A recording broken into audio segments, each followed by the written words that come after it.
Alright guys, Papa Pepper, I'm going to show you in a little bit how I take food like this. Okay, I got some noodle beans, green beans, some squash, some pepperoncinis, some tomatoes, and a pile of 9 snake gourds, and turn it into just some stir-fry bags that I prep. Kind of similar to a stir-fry you just pick up at the store, dump it in a hot skillet, and prepare it.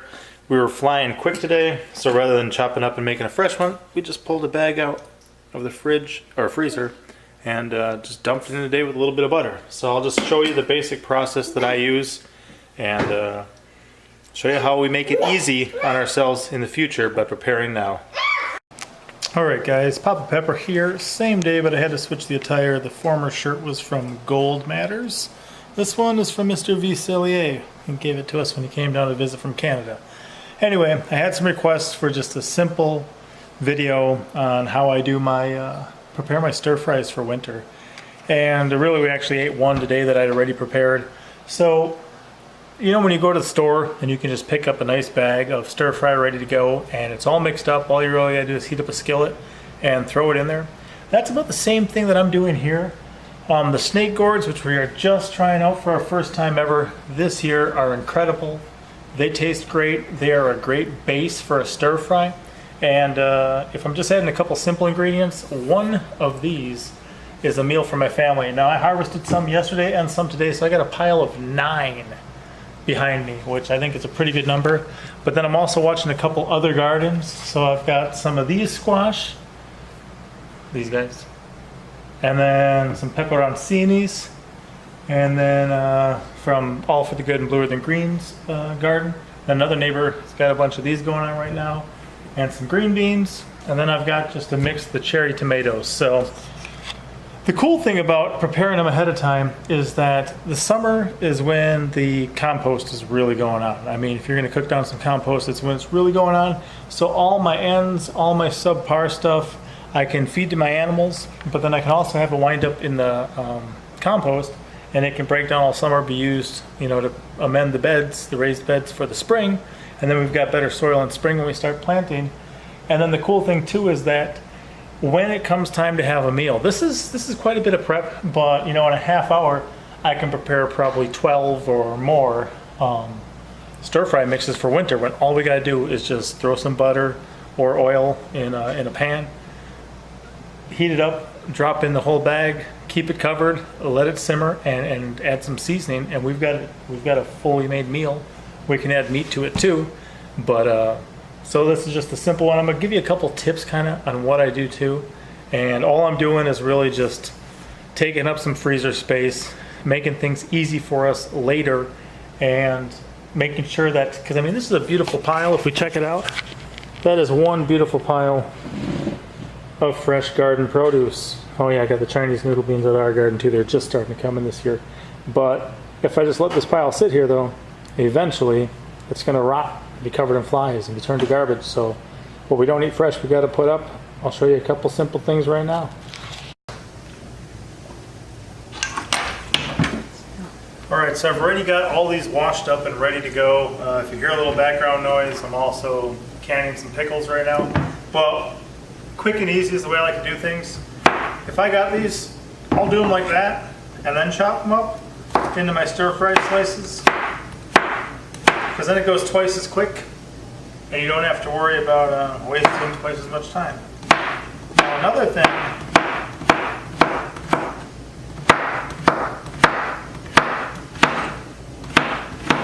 so I'm just trying to get them a length or a thickness, a width that'll work good in a stir fry. Like I said, these are just the base.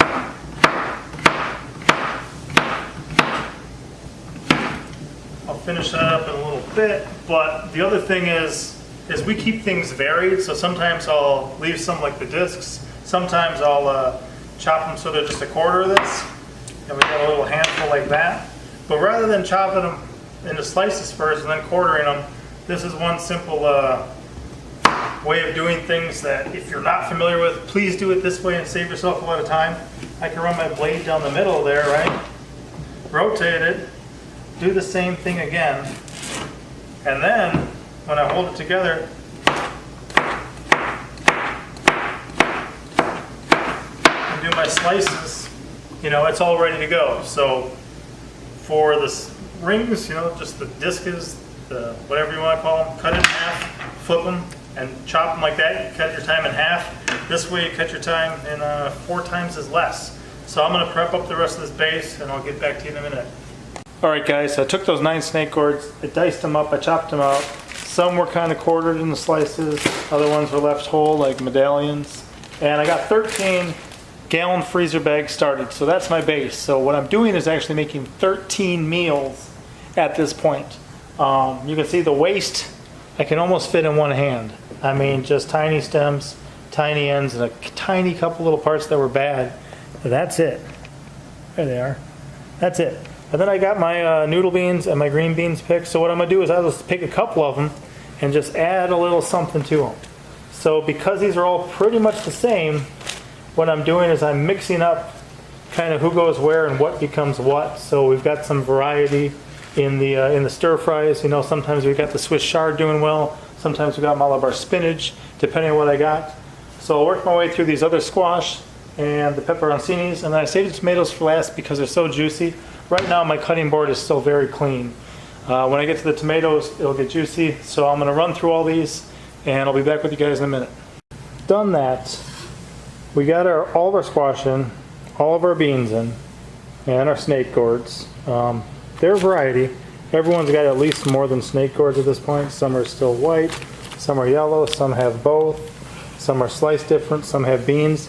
So I'm going to add some of these peppers, which are not a hot pepper, to some of them, and just show you a simple trick that I like to use to make it easier to feed these to children. So just to make these easily digestible and eatable for kids, you know, if a child has an opportunity to pick something out of a food and say, oh look, I found something I don't like, they try to do that sometimes. We usually don't allow our kids to do that. But I'll take a serrated knife. I've been using the meat cleaver. I'll just use a straight edge for most of those. But I'll take them and slice them about 3 times or so. So every time I roll through it, I get 6 pieces. And then this is going to be a lot harder for them to pick out, especially when it's mixed into a giant stir fry. So that's just my hide a pepper in the food hack. So right now those 13 bags are filling up pretty good, and they're a nice mix in each of them. And all I got left is these tomatoes. They're pretty much cherry tomatoes. Some are golden or orange, and some are more red. So for those, again, I switched to the serrated knife because of their skin. And smaller ones, I just have. Bigger ones, just pull an X across and quarter them. And when they're in those tiny pieces, they're easy enough just to toss in and mix in. So I do have some kids who don't really like eating them raw. I think Pinky Pepper doesn't. The rest of them will eat them raw. They don't always care for them in food, but you make them small enough, you mix them in, and when you cook them down in a stir fry, it just kind of turns everything a little red anyway, so they're mixed in good enough that it doesn't matter. So I'm going to finish this up, and then I'll get back with you guys in a minute. So here's what we got tonight, guys. We took those 9 snake gourds, which was 2 days worth of harvest, turned into 13 stir fries. Now some are a little bit smaller than others. That just means that'll be one we'll be adding meat to, maybe some lamb, some goat, some venison, whatever it may be, chicken. And you'll also see there's a high concentration of yellow. Now they're all, check them out, they're all different for the most part. Some got tomatoes, some don't, some got peppers, some don't. A lot of them got a high concentration of yellow, but we're all getting the yellow ones from the neighbor's house. So as I make these up, usually a couple times a week, you know, we're going to have a large variety because now we've got an influx of other people's gardens too.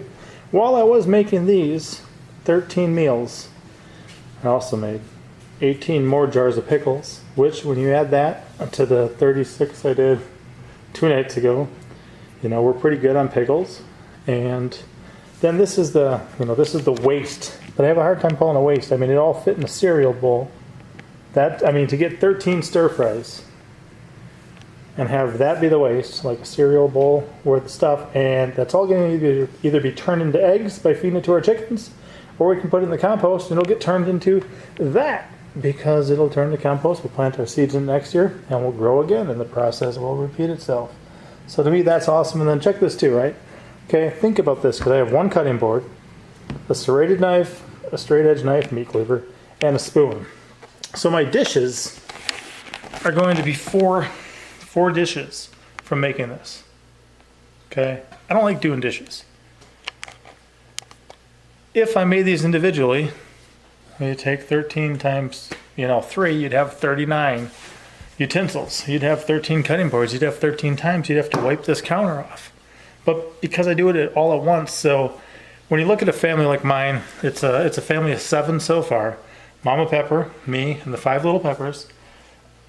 We like to cook in bulk. We like to do things in a way that makes sense. If I can prep all this ahead of time, I mean, think about that. That is 13 meals.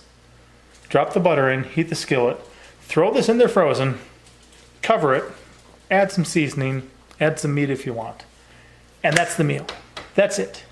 That is going to streamline a lot of our life. It certainly did earlier today. We came back and we're working on all sorts of stuff. And I had this to make. But you know what I said? Grab a bag out the freezer.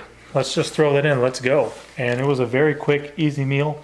And then a lot of times too, I mean, we're going to be throwing something else with it. We'll have some homemade rolls or, other things as well. Maybe a side, maybe a dessert. But obviously for a family of 7, this is, half a month, just about 13 days, where it's 1 meal a day. So that's going to be an easy month whenever that happens, right? And like I said too, it's kind of just put up for the winter. We're mid-July at the moment. We've got a while left of growing. We've got a while left of things producing. We've got a lot of stuff, and even putting this in a chest freezer, sure, you got to have electricity for a chest freezer to work, but a chest freezer should be full to be getting the best energy efficiency. This is easy to stuff in any nook and cranny. It's easy to pack it really solid, bring it up really good, especially the ones that are, really finely chopped up. That's easy to fit in there. Another thing to think about is if you go and buy a stir-fry mix at the grocery store, what are you paying? $3, $4, $5? So this is just fresh, out of the garden, 2 days worth of stuff, and that's it. This is what we like to do. It works well for us.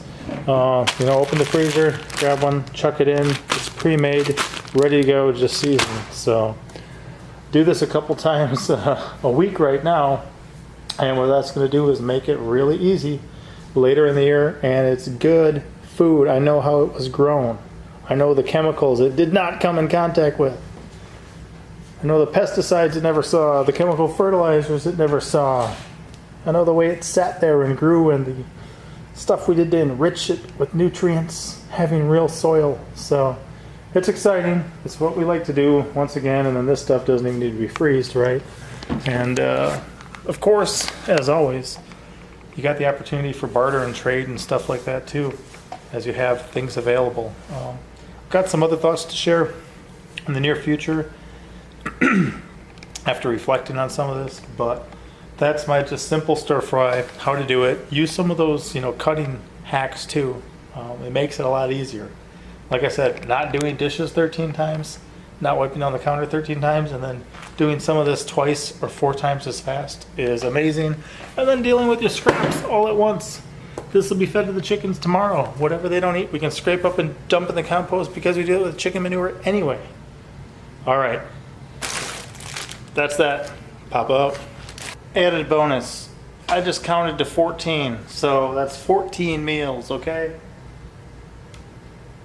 4 at 14. I don't know, I couldn't count earlier. As always, I'm Papa Pepper, and I'd like to remind you, don't post for free. If you'd like to be part of a revolution in social media, an economic power to the people where users can actually blog for cryptocurrency, then I'd recommend that you check out steemit.com and join the revolution. Papa out.